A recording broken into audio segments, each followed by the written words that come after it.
다 함께 오늘 성경 본문을 함께 읽겠습니다. 오늘은요, 열왕기상 21장 15절, 16절 그리고 22절입니다.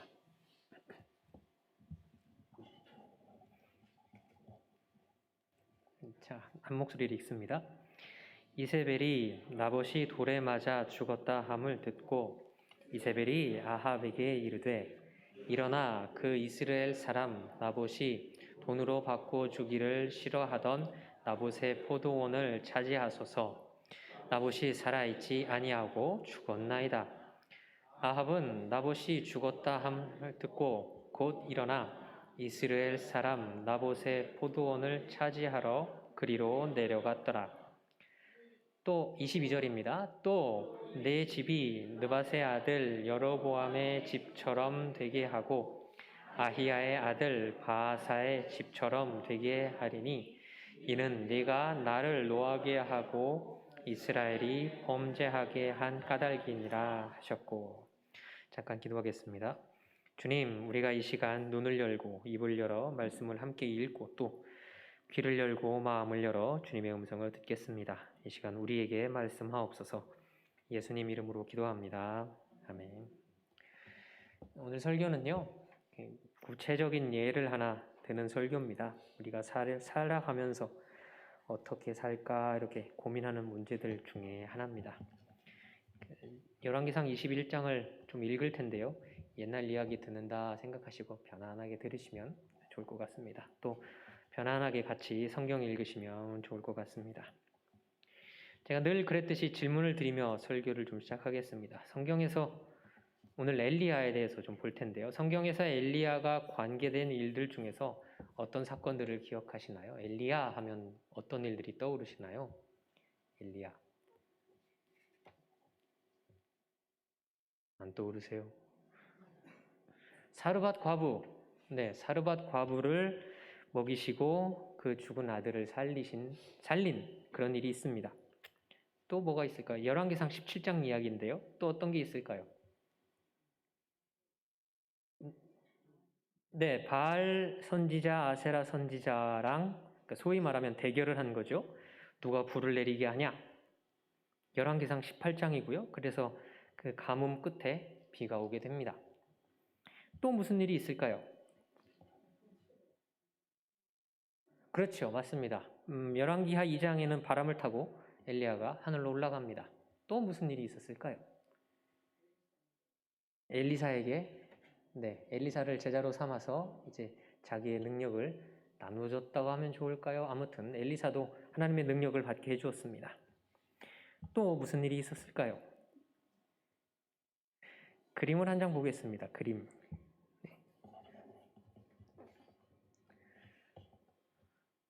제가 이스라엘 성지순례 갔을 때 찍은 사진입니다. 잘 보이시죠? 네. 그 광야가 어떤 곳인지 한번 봅시다. 이래서 그 버스를 타고 가다가 일행이 다 내려서 햇빛이 어떻게나 뜨겁던지 다들 한마디 말하지 않고 나무 그늘로 뛰어갔습니다.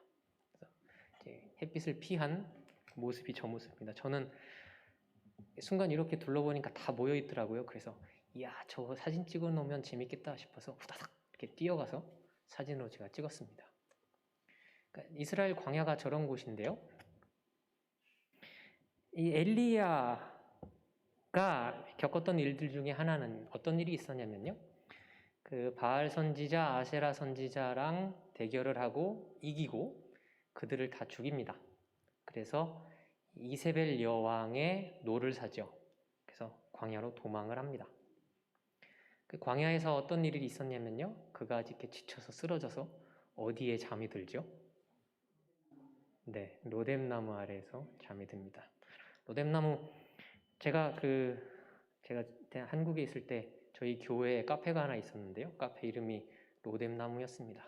그래서 로뎀나무가 이렇게 쉼을 얻을 만한 좋은 곳인가 보다 이렇게 생각을 하고 있었는데요. 웬걸 저기 이스라엘에 가서 로뎀나무를 봤는데 얼마나 실망을 했는지 모릅니다. 다음 사진 보여주세요. 로뎀나무가 이렇게 생겼는데 관목이라고 그러죠. 이 나무는 다 자라봐야 한 2m 정도밖에 키가 되지 않습니다. 그리고요, 가지는 이렇게, 저는 처음에 이렇게 쉬었다 그래서, 엘리야가 그 아래에서 쉼을 얻다 그래서 밑둥이 이렇게 아름드리 큰 나무고 또 잎사귀가 두껍고 그림자가 짙어서 그 안에 들어가면 편히 쉴 수 있는 나무인 줄 알았습니다. 그런데요, 저 안에 사람이 들어가면 이런 모양입니다. 다음 그림 보여주세요. 그 나무 가지가 드문드문하고요, 잎사귀가 크고 두껍지도 않고요. 그래서 저 그림자 보시면 해가 다 바닥까지 비칩니다. 그래서 이렇게 그 안에 그림자에서 이제 열을 피하려고 들어가도 해가 이렇게 지나가잖아요. 시간이 지나면. 그러면 1시간, 2시간쯤 지나면 나무가 하도 작아서 또 햇빛이 그대로 비쳐서 깨서 움직여야 됩니다. 또 2시간쯤 지나면 또 깨서 또 움직여야 되고요. 엘리야가 지쳐 쓰러져 잠들었던 로뎀나무는 저런 나무입니다. 그리고요, 엘리야는요, 평생을 이렇게 살았습니다. 잠 한번 편안하게 잘 수 없는. 왜요? 하나님의 예언자로서 왕비가 듣기 싫은 예언을 했거든요. 그래서 쫓겨다녔죠. 그런데 아까 우리가 처음에 제가 질문을 드렸었죠. 엘리야의 삶에 대해서 뭘 기억하십니까? 이렇게 여쭤보았는데, 우리가 기억하는 건 다 그의 삶에 일어났던 기적들, 그가 혹 하나님의 능력을 힘입어서 행했던 기적들만 기억하죠. 예를 들어서 엘리야가 40년, 50년을 이렇게 살았다고 해요. 그러면 바알 선지자, 아세라 선지자와 대결했던 거는 고작 며칠일 겁니다. 또 수넴 여인을 만나서 그에게 먹을 것을 주고 그의 죽은 아들을 살린 것도 며칠 사이의 일일 겁니다. 그럼 1년에 그런 일이 한 번 정도 있다고 하면 그 며칠을, 기적을 경험한 그 며칠을 뺀 나머지 한 360일 동안은 엘리야가 어떻게 살았을까요?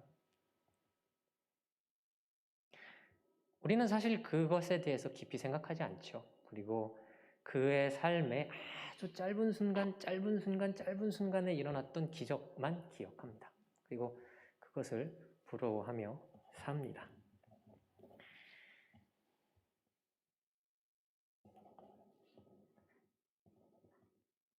엘리야는요, 예언자라는 이유로 도망다니며 살았고요. 저 로뎀나무가 그의 삶을 아주 잘 드러내는 나무입니다. 저는 정말로 얼마나 실망했는지 몰라요. 저 나무를 보고서. 그래서 교회에 돌아와서 목사님한테, 청년 시절인데 목사님한테 따지듯 물었습니다. 이 카페 이름을 바꿔야 되는 거 아니냐고. 지난주에 읽었던 예레미야도 비슷했죠. 처지는요, 왕이 그를 근위대 뜰 안에 가두었습니다. 왜요? 왕 자신이 죄악에서 돌이키라고 예레미야가 예언을 하고 다녔거든요. 그래서 더 이상 그런 예언을 하지 못하도록 예레미야가 갇혔습니다. 엘리야도 비슷한 거죠. 이세벨의 녹을 먹는 거짓 선지자들을 다 죽였다는 이유로 결국엔 이 엘리야를 통해서 하나님이 진짜 하나님인지 드러났음에도 불구하고 이세벨은 사람을 보내서 그를 죽이겠다고 협박했고 엘리야가 그렇게 광야로 떠났던 겁니다. 엘리야 때나 예레미야 때나 지금이나 비슷한 것 같습니다. 하나님의 뜻을 깨닫지 못하는 부패한 권력자가 자신에 대해 비판하는 목소리를 내지 못하게 막았던 것이요.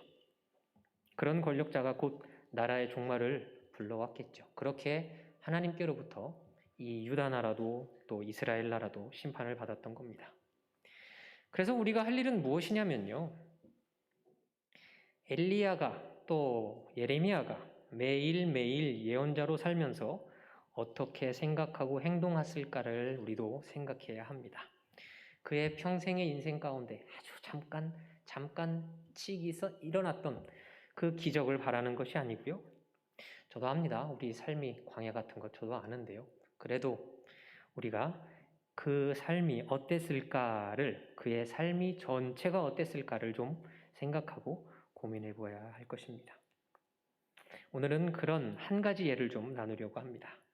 성경을 좀 같이 읽어볼까요? 열왕기상 21장입니다. 열왕기상 21장 1절부터 3절을 먼저 읽겠습니다. 네, 우리 같이 읽을까요? 그 후에 이 일이 있으니라.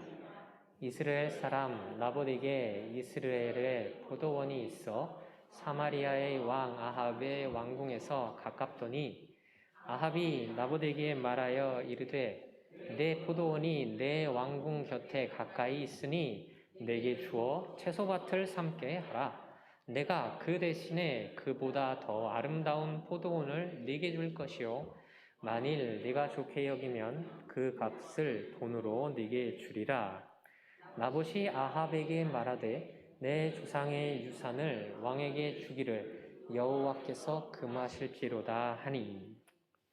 아합 왕이 거하던 궁 근처에요. 이스라엘이라는 평지가 있었습니다. 아합 왕은 사마리아라는 지역에 있는 성에서 살았고요. 그리고 바로 그 근처에 좋은 평야가 있습니다. 이스라엘 땅을 가보면 그런데요. 그곳은 정말 농사짓기 좋은 땅입니다. 왕이요, 그 궁 근처에 있는 좋은 땅을 보았습니다. 사람을 시켜서 알아보니 주인이 나봇이라는 사람입니다. 그래서 그에게 얘기하죠. 나에게 땅을 파시오. 돈으로 받고 싶으면 돈으로 주겠소. 아니면 내가 다른 포도원을 주겠소. 이렇게요. 거래를 제안하는 거죠. 그런데 나봇이 거절합니다. 3절 말씀이 그렇죠. 내 조상의 유산을 왕에게 주기를 여호와께서 금하실지로다. 이렇게 말합니다. 이스라엘 나라에는요, 여호와 하나님께서 주신 율법이 있었습니다. 그리고 그 중에는 땅에 대한 법도 있었는데요. 그 법 때문에 사람들이 땅을 사고 팔 수가 없었습니다. 자, 성경을 한 군데 읽어볼까요? 레위기 25장입니다. 네. 화면에 아마 준비가 됐을 것 같은데요. 레위기 25장 23절부터 28절까지 우리 천천히 한 목소리로 읽겠습니다. 토지를 영구히 팔지 말 것은 토지는 다 내 것임이니라. 너희는 거류민이요 동거하는 자로서 나와 함께 있느니라.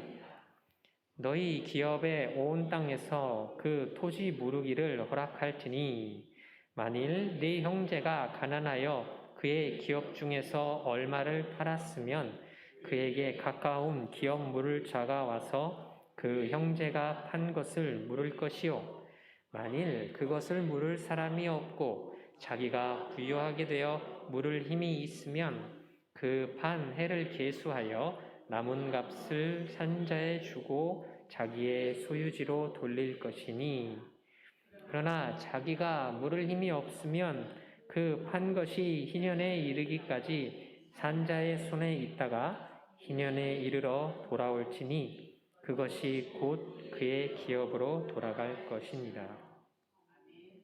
땅을 사고 팔지 못한다는 이유를 하나님께서 먼저 말씀하시죠. 23절입니다. 그 땅은 다 나의 것이다. 생각해 보세요. 땅을 누가 만드셨죠? 하나님이 만드셨습니다. 당연한 얘기죠. 하나님의 것이니 너희는 사고 팔 수 없다. 다만 거기에 거하는 거류민이다. 그리고 나와 함께 그곳에 거하는 동거인이다. 이렇게요. 그런데 하나님께서 그래도 백성들을 위해서 한 가지 법을 더 주십니다. 이게 24절부터인데요. 토지 무르기를 허락해라. 그러니까 어떤 것이냐면요. 25절 보면 그거죠. 누가 혹 어려움을 당할 수 있습니다. 가족이 누가 아파서 병에 걸려서 큰 돈을 갑자기 써야 될 일이 생길 수도 있죠. 그러면 자기의 땅 중에 일부를 팔거나 혹은 전부를 팔아서 돈을 얻을 수 있습니다. 그거 가지고 치료를 받을 수 있겠죠. 그렇게 했을 때 형제 중에 누군가 도울 수 있는 사람이 있으면 그를 대신해서 돈을 지불하고 그 땅을 돌려받을 수 있게 해라 하는 것이 25절입니다. 그런데 26절을 보면 또 다른 방법이 있습니다.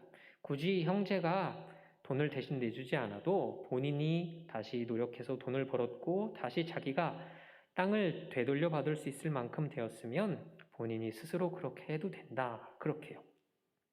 그런데 27절을 보면요. 땅값 계산하는 방법을 하나님께서 말씀합니다. 보면 좀 어려운데요. 그 판 해를 계수하여 그 남은 값을 산자에게 주고 자기의 소유지로 돌려라. 이렇게요. 예를 들면 이런 겁니다. 희년이 기준이에요. 매 50년마다 이스라엘은 희년이 있었는데요. 희년까지 5년이 남아있으면요. 그 땅의 땅값은 그 땅에서 얻을 수 있는 소출의 5년에 5배에 해당하는 금액입니다. 그러니까 1년 동안 얻을 수 있는 소출이 예를 들어 이 땅에서는 100불이다. 그러면 그 땅이 희년까지 5년 남았을 때는 500불만 내면 됩니다. 만약에 희년까지 3년이 남아있으면요, 300불만 내면 되고요. 내년이 희년이다. 그러면 한 해 거두어 드릴 것 100불만 내면 됩니다. 그러니까 이스라엘의 땅값은요, 희년 이듬해가 가장 비싸고 희년에 가까워지면 가까워질수록 땅값은 싸집니다. 그리고 마침내 희년이 되면 28절이죠. 아무것도 지불하지 않아도 다시 원래 주인에게 돌려주라고 하나님이 말씀합니다. 그렇게 말씀하신 이유가 있습니다. 사람이 살다 보면요, 여러 가지 사연이 있을 수 있잖아요. 병에도 걸리고 혹 장애를 입을 수도 있고요. 사고를 당할 수도 있고요. 한 세대가 그렇게 해서 좀 어려움을 겪는다고 하더라도 50년 안에, 그러니까 희년이 돌아오면 그 자녀 혹은 그 자녀는 다시 그 어려움을 겪지 않도록 원래 땅의 주인이 되라고 하나님께서 주신 법입니다. 그러니까 지금 세상이랑 많이 다른 것 같아요. 지금 혹시 땅 사고 파신 적 있으신가요? 한국이나 미국이나 땅값은 올라가기만 하고 내려가지는 않는 것 같아요. 그런데 하나님의 법은 정반대입니다. 50년마다 땅값은 0이 되는 거죠. 그렇게 하나님의 말씀하신 가장 근본적인 이유는 모든 땅을 다 하나님께서 만드셨고 땅이 그 사람들이 땅의 본래 주인이 아니라는 말씀인 겁니다. 그래서 영원히 사고 팔지 말아라 이렇게요. 아합, 오늘 본문으로 읽고 있는 이 열왕기상에 나오는 이 아합 왕이 어느 나라 사람이죠? 이스라엘 사람입니다. 네, 그가 왕이었습니다. 이 율법을 알았을까요? 몰랐을까요? 당연히 알았습니다. 왕이 될 때 가장 중요하게 받았던 교육이 율법 교육입니다. 가장 중요한 자격이 율법을 얼마나 잘 아는가 하는 거였고요. 그리고 그도 자기가 그 땅을, 이 나봇의 아름다워 보이는 포도밭을 가질 수 없음을 잘 알고 있었습니다. 그런데 갖고 싶었죠. 그래서 어떻게 하는지 보겠습니다.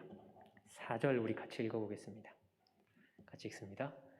이스라엘 사람 나봇이 아합에게 대답하여 이르기를 내 조상의 유산을 왕께 줄 수 없다 하므로 아합이 근심하고 답답하여 왕궁으로 돌아와 침상에 누워 얼굴을 돌리고 식사를 아니하니. 네. 쉽게 말해서 속병이 난 거죠. 네. 그래서 저희 딸도 가끔 그래요. 나 이거 안 사주면 밥 안 먹어. 그리고 침대로 쏙 들어가 버립니다. 똑같죠. 방으로 들어가서 문을 걸어 잠그고 침대에 누워서 벽을 향해 돌아 누웠습니다. 시위하는 거죠. 시위. 자기 보라고요. 자기 보라고. 나 좀 봐주라고. 내가 원하는 게 있다고. 그 모습을 보고 왕 미이세벨이 옵니다. 우리 5절 6절 읽어볼까요? 5절 6절 같이 읽습니다. 그의 아내 이세벨이 그에게 나와 이르되 왕의 마음에 무엇을 근심하여 식사를 아니하나이까? 왕이 그에게 이르되 내가 이스라엘 사람 나봇에게 말하여 이르기를 내 포도원을 내게 주되 돈으로 바꾸거나 만일 네가 좋아하면 내가 그 대신에 포도원을 내게 주리라 한즉 그가 대답하기를 내가 내 포도원을 네게 주지 아니하겠노라 하기 때문이로라. 네, 화면에 계속 한번 보여주시겠어요? 9절을. 네. 잘 한번 그 6절, 네, 6절 한번 보세요. 왕이 뭐라고 말하냐면요. 내가 그 사람한테 좋은 조건을 제시했는데 뭐냐면 그 포도원을 나한테 주면 혹 돈으로 주거나 다른 포도원을 주겠소 이렇게요. 그런데 그 사람이 안 주겠다고 팔지 않겠다고 말했소 라고 이세벨에게 이야기하는 겁니다. 잘 보세요. 여기에는 뭐가 빠져 있죠? 땅을 왜 못 사는지를 얘기하지 않죠. 아합 왕은.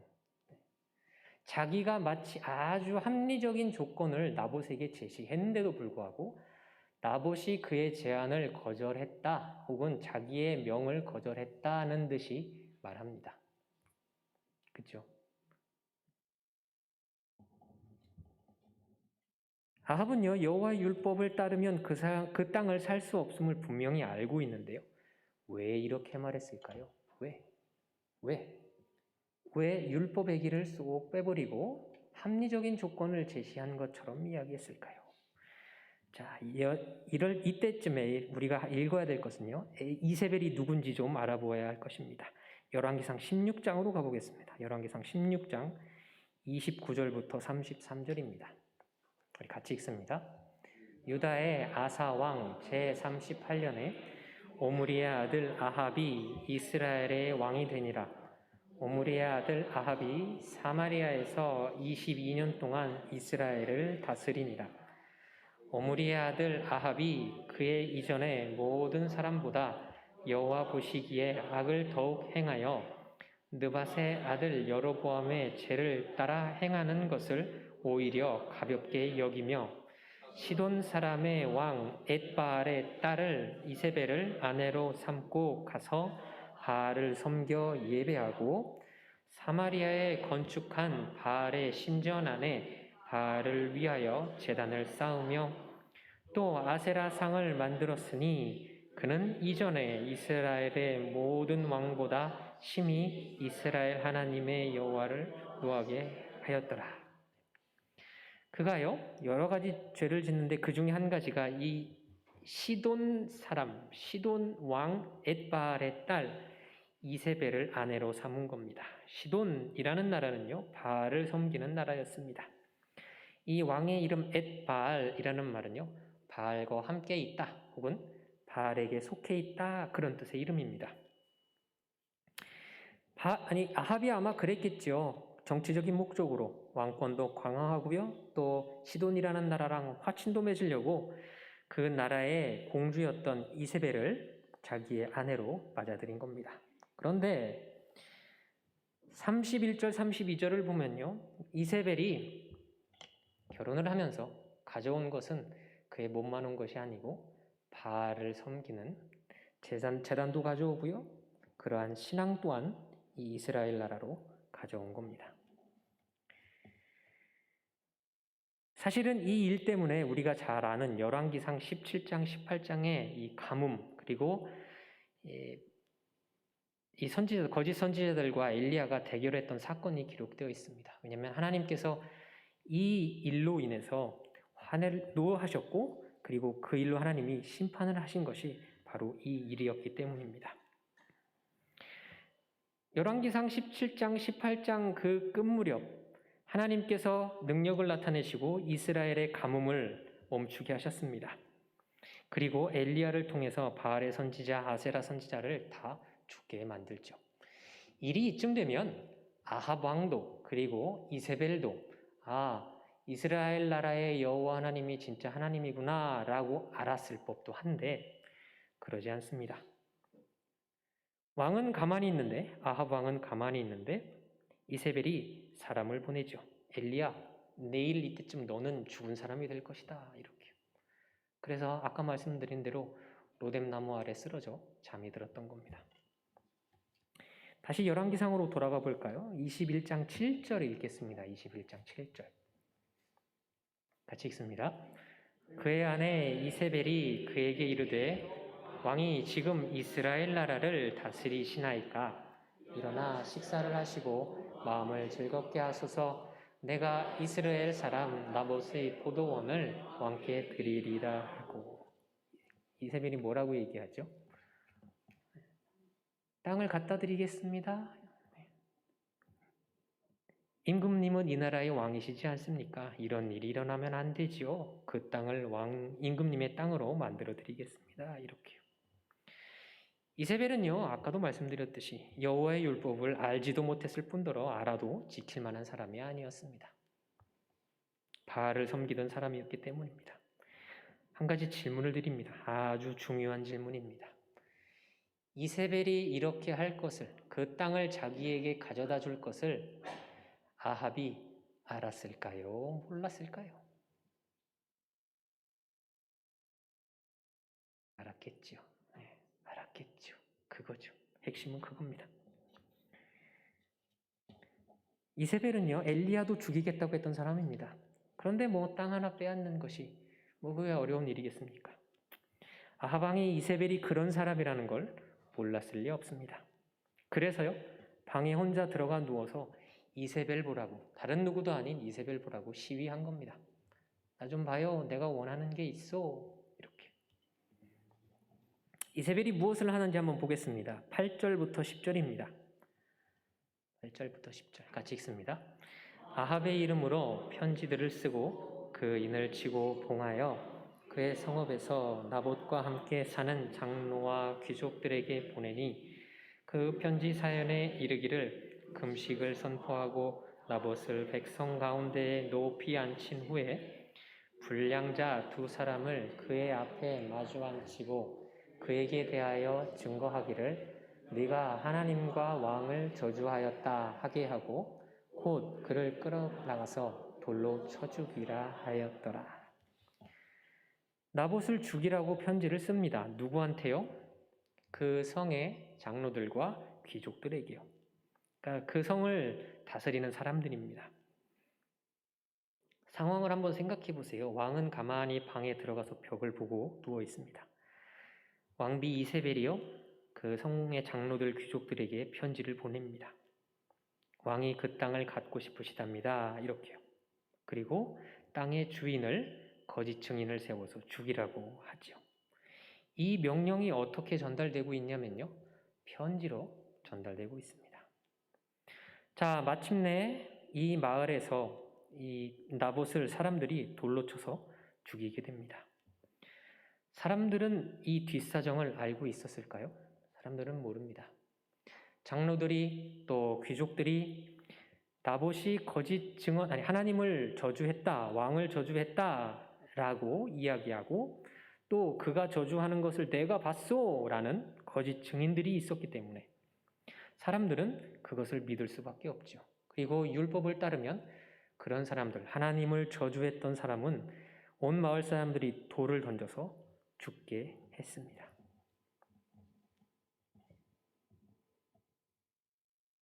자, 일이 어떻게 되는지 한번 보겠습니다. 11절부터 13절입니다. 같이 읽습니다. 그의 성읍 사람, 곧 그의 성읍에 사는 장로와 귀족들이 이세벨의 지시, 곧 그가 자기들에게 보낸 편지에 쓴 대로 하여 금식을 선포하고 나봇을 백성 가운데에 높이 앉힘에 때에 불량자 두 사람이 들어와 그의 앞에 앉고 백성 앞에서 나봇에게 대하여 증언을 하여 이르기를 나봇이 하나님과 왕을 저주하였다 하매 무리가 그를 성읍 밖으로 끌고 나가서 돌로 쳐 죽이고. 진짜 그 일이 일어납니다. 이상하죠? 장로들, 귀족들, 마을의 이 사람들은요, 어떻게 해서 장로가 되고 귀족이 되냐면요, 어렸을 때부터 율법 공부를 열심히 하고 사람들로부터 신망을 얻으면 장로가 되고 귀족이 되는 겁니다. 그리고 그렇게 장로가 되고 귀족이 되면 이들이 하는 일이 무엇이냐면 다시 어린아이들 또 젊은이들에게 율법을 가르치는 일을 합니다.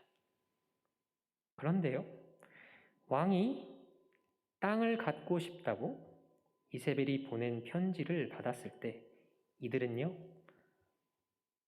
거절하지 않았습니다.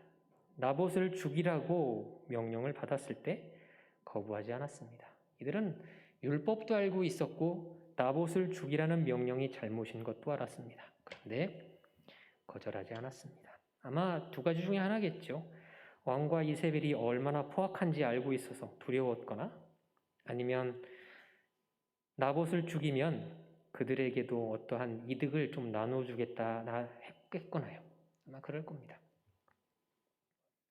만약에 이스라엘 사람들인 이 장로들과 귀족들이 여전히 여호와 하나님의 율법을 두려워하던 사람들이었다면 혹은 권력이나 이득보다 율법을 지키려고 애쓰는 사람들이었다면 결코 나봇을 모함에 빠뜨려 죽이려 하지도 않았을 뿐만 아니라 왕이 그 땅을 차지하려고 했을 때 그거를 막았을 겁니다.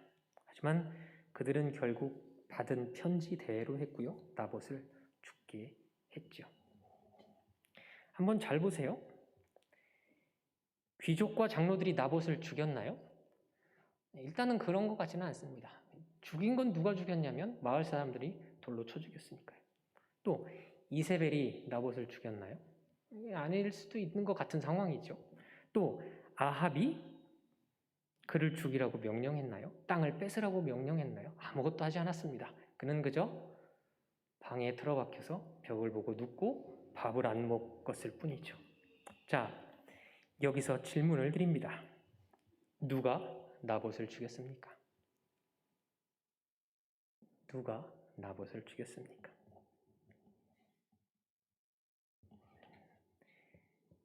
본문을 계속 한번 읽어보겠습니다. 열왕기상 21장 14절부터 16절 읽겠습니다.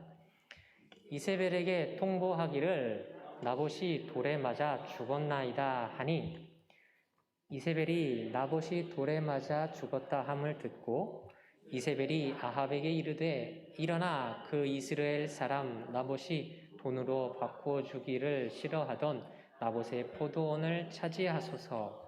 나봇이 살아있지 아니하고 죽었나이다.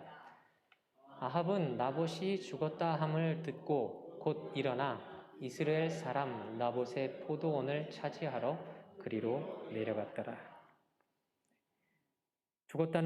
나봇이 죽었다는 소식이 이세벨에게 전해집니다. 그리고 이세벨은요, 왕에게 가서 이야기합니다. 왕은 여전히 방에 틀어박혀서 누워 있었습니다. 그에게 이야기하죠. 임금님이시여 이스라엘 땅의 나봇이 죽었답니다. 왕이시여 가셔서 그 땅을 차지하시지요. 이렇게요. 한번 상상해 보세요. 이때 아합이 벽을 보고 누워서 어떤 표정을 지었을까요? 씩 웃지 않았을까요? 그는 그의 손을 더럽히지 않았습니다. 그의 손에 피도 묻히지 않았습니다.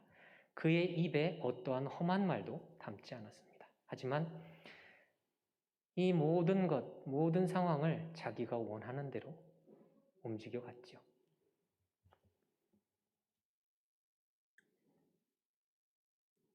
그리고 이제 16절 볼까요? 아합은 나봇이 죽었다 함을 듣고 곧 일어나 냉큼 일어납니다. 그리고 그 땅을 차지하러 가지요. 여기까지가 기록된 사건의 전말입니다. 질문을 한 가지 드립니다. 이 사건이요. 하나님의 뜻을 따라 일어난 일인가요? 아니면 인간의 불법을 따라서 일어난 일인가요?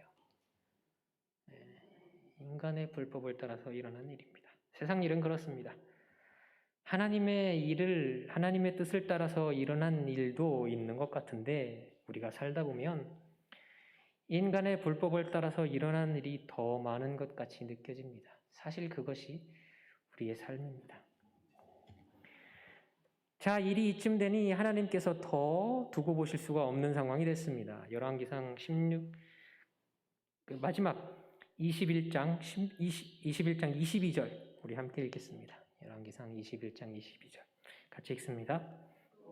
이 집이 느밧의 아들 여로보암의 집처럼 되게 하고 아히야의 아들 바하사의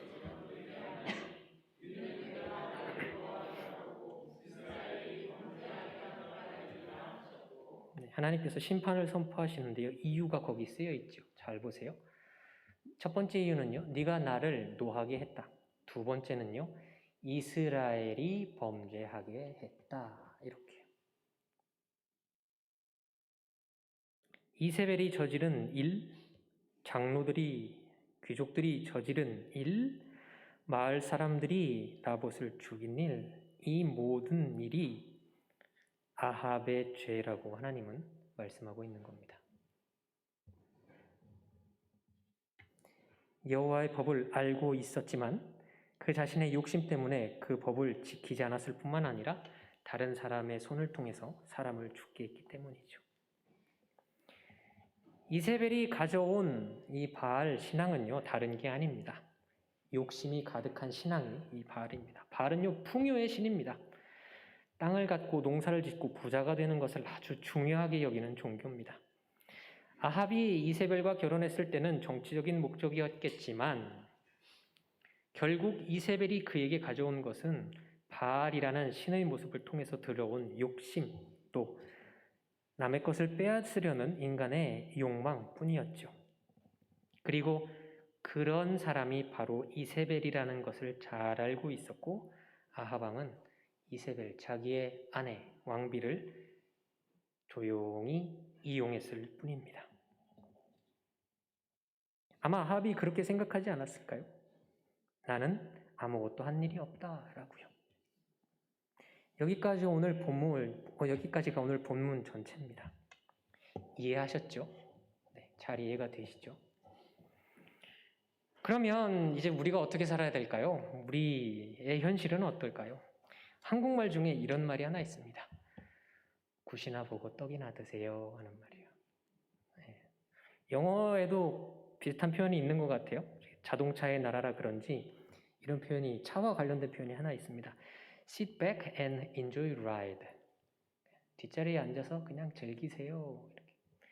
괜히 나서서 참견하거나 고생하지 말고 한 발 물러나 있다가 다 끝나고 나면 떡이나 드세요. 이득이나 챙기세요 하는 말입니다. 한 가지 예를 들어보겠습니다. 20대 후반의 한 청년이 있습니다. 군대도 마치고 대학도 졸업했는데 잘 취직이 되지 않는 겁니다. 한 3년 동안 취직하려고 이 회사 저 회사 지원을 하기도 하고요. 자격증도 여러 개 땄습니다.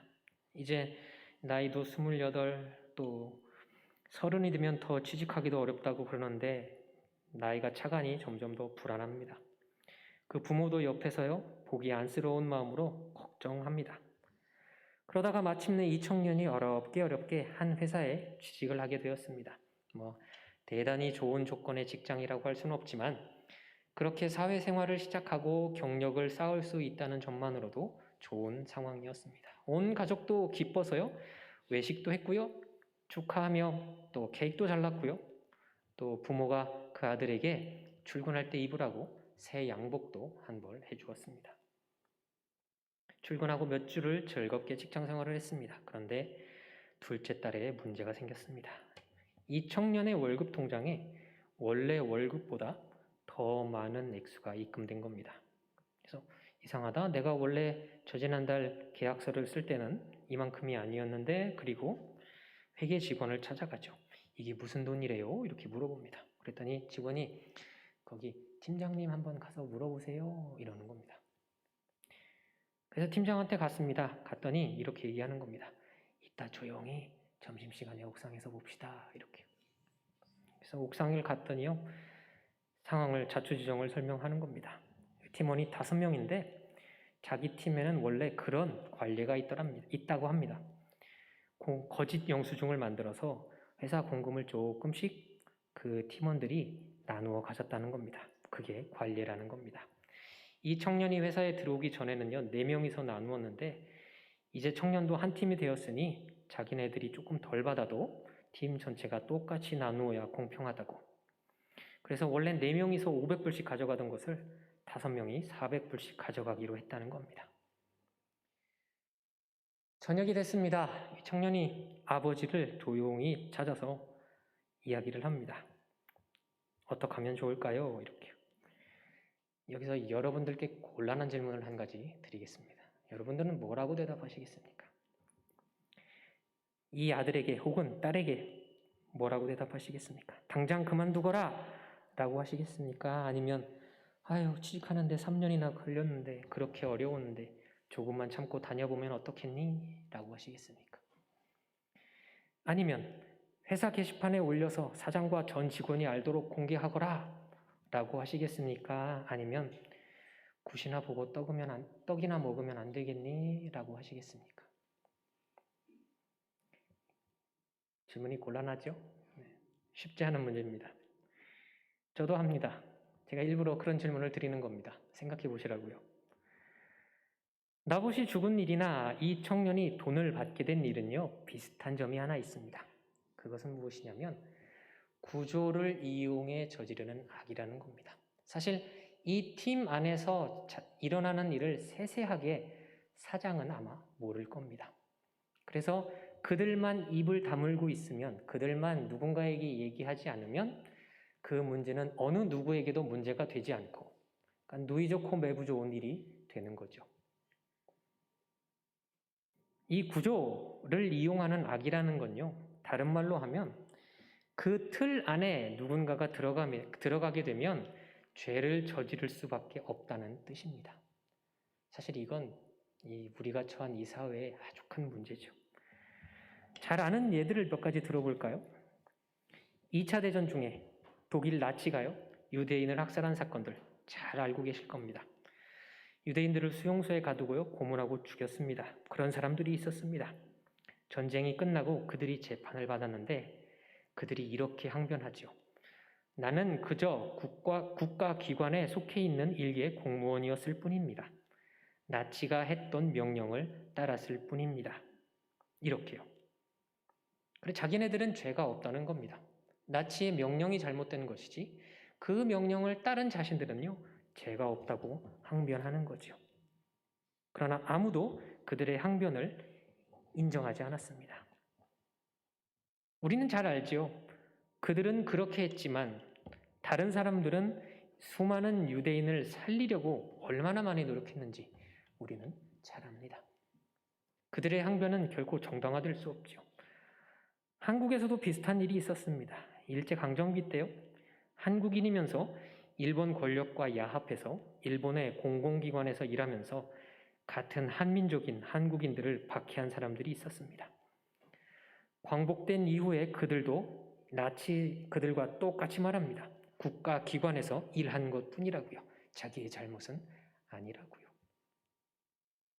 하지만 수많은 독립운동가들은 그렇게 하지 않았죠. 자기가 어딘가에 속해 있다고 해서 그곳에 있는 인간의 불법을 따르는 대신 진정으로 옳은 일을 따랐고 수많은 사람들이 그렇게 고문을 당하고 고통을 당하고 죽임을 당했습니다. 아합이요, 나봇을 죽인 이 사건을 보면요, 여기에는요, 이 구조가 어떤 구조냐면 권력 구조가 아주 잘 정돈되어 있습니다. 아합 왕, 이세벨, 그리고 귀족과 장로들, 돌을 던진 마을 사람들. 이 돌을 던진 마을 사람들은요, 이세벨과 아합에게서 무슨 일이 일어났는지, 또 귀족과 장로들이 어떠한 편지를 받았는지 절대 알 수가 없습니다. 그들은 속아서 거짓 증인과 이 귀족과 장로들의 말 때문에 나봇에게 돌을 던져 죽이게 한 것이죠. 그리고 아합은 아무런 명령도 내리지 않고 그저 벽을 보고 누워 앉아 있고 밥을 먹지 않는 것만으로도 나봇이라는 사람을 죽게 만들었습니다. 아합이 그런 생각하지 않았을까요? 내가 나봇을 죽이지는 않았지. 이세벨이 그러지 않았을까요? 내가 나봇을 죽이지는 않았지. 귀족과 장로들도 생각했을 것입니다. 우리가 나봇을 죽이지는 않았지. 이렇게요. 다시 여러분들께 묻습니다. 누가 나봇을 죽였습니까?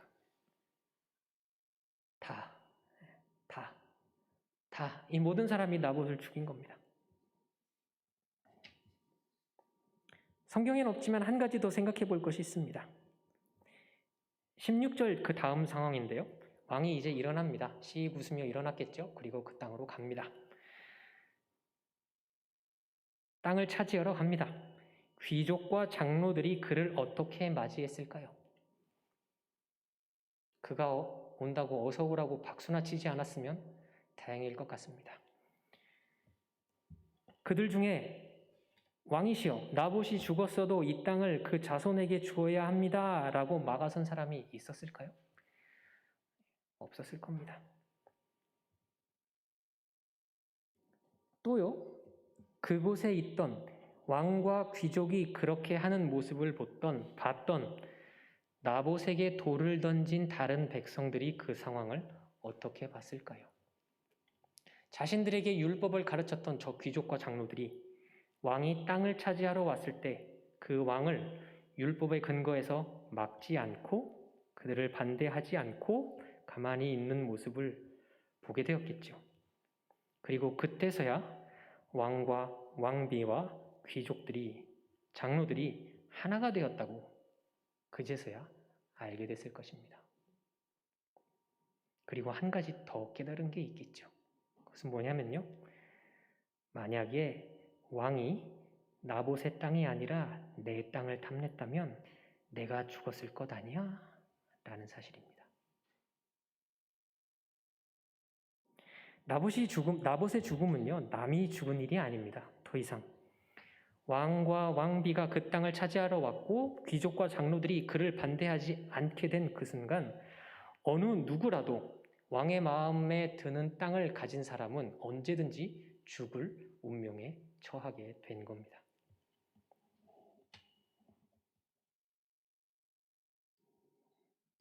여러분 잊지 마십시오. 다른 사람이 죄를 지으려 하는데 그 죄가 우리 자신에게 이익이 되는 경우에 우리가 그 짓는 죄를 막지 않으면 그 죄는 곧 우리의 죄가 됩니다. 그것이 아합 왕이 심판받은 이유입니다. 한 가지 더 생각할 것이 있습니다. 다른 사람이 옳은 일을 행하려 할 때 그 옳은 일 때문에 혹 우리가 조금 손해를 본다 하더라도 우리가 그 옳은 일을 막아서는 안 됩니다. 우리가 손해를 보지 않으려고 그 옳은 일을 막아서면 그것 또한 우리의 죄입니다. 쉽지 않습니다. 저도 합니다. 그래도 그렇게 해야 합니다. 왜냐면요. 인간의 욕심과 불법을 우리가 옹호하거나 묵과하면 그것이 우리 사회에 계속해서 남아있게 됩니다. 관례라고 하죠. 그 팀원, 그 이전에 있던 사람들부터 그렇게 해왔던 거예요. 아무도 그 일을 멈추지 않은 거죠. 누군가 손해볼 것을 감수하지 않고 멈추지 않았습니다. 그것이 그 청년이 직장에서 당한 일이 된 거죠. 우리가요, 인간의 욕심과 불법을 옹호하거나 묵과하면 그것은 우리 사회 속에서 남아서 결국에 우리에게로 돌아올 것이고요. 우리의 자녀에게로 돌아가게 될 것입니다. 제가 이렇게 말씀드리면 누구는 그러시더라고요. 에이, 우리 애한테는 그런 일 안 생겨요. 라고요. 또 그러세요. 에이, 우리 집은 그런 일 안 당해요. 이렇게. 한 가지 그럼 질문을 드려볼까요? 어디까지가 우리 집이고 어디까지가 우리 애입니까? 그러면 옆집 애는 그런 일을 당해도 괜찮다는 얘기인가요? 옆집 남이니까 그럴 수 있다고 할까요? 그러면 팔촌의 자녀는 그런 일을 당해도 괜찮은가요? 팔촌의 자녀 얼굴도 모르는데 육촌의 자녀가 그런 일 당해도 괜찮을까요? 이제 좀 대답하기 곤란하죠? 사촌의 자녀, 오촌 조카가 그런 일 당해도 괜찮을까요? 더 곤란하죠? 그러면 나의 형제 자매의 자녀, 나의 직접 조카가 그런 일을 당해도 괜찮을까요? 우리는요, 아주 막연하게 나와 남 사이에 이렇게 경계를 그어둡니다. 그리고서는 나는 그런 일 안 당할 거야. 우리는 그런 일 안 당할 거야. 저런 나쁜 일은 남들한테만, 내가 모르는 저들한테만 일어날 거야 라고 생각하면서 합니다. 이 얼마나 허망한 확신입니까? 우리는요, 이 사회 안에서 공동체로 삽니다. 기억하십시오. 우리가 묵인한 불법이요, 반드시 우리 자신 아니면 우리 자녀에게로 돌아오게 되어 있습니다. 설교를 정리합니다. 우리는요, 성경을 많이 읽습니다. 압니다. 저도 잘하는 일입니다. 그런데 성경을 읽어도 기적만 기억합니다. 하지만 그 기적의 순간들은 엘리야의 삶에서도 예레미야의 삶에서도 우리의 순간에서도 아주 잠깐씩 뿐이고요. 실제로 우리는 하루하루 몸 담고 있는 사회 속에서 마주한 현실을 헤쳐나가야 합니다. 그것이 우리의 삶이죠. 그리고 이 사회는 하나님의 법이 세상을 움직이기도 하지만 사람들의 불법이 세상을 움직이기도 합니다. 그래서요, 그 불법을 따라서 다른 사람이 짓는 죄가 우리에게 이익이 된다는 이유로 우리가 그 죄악을 묵인한다면 결국 그 죄가 우리에게 혹은 우리의 자녀에게로 돌아오게 될 것입니다. 아합이 받은 하나님의 심판, 그것이 별것 아닙니다. 우리가 묵인한 죄악이 우리에게 다시 돌아와서 우리를 망하게 하는 것, 바로 이것이 하나님의 심판입니다. 여러분들께 부탁드립니다. 남의 죄를 여러분들의 이익으로 삼지 마십시오. 기도하겠습니다.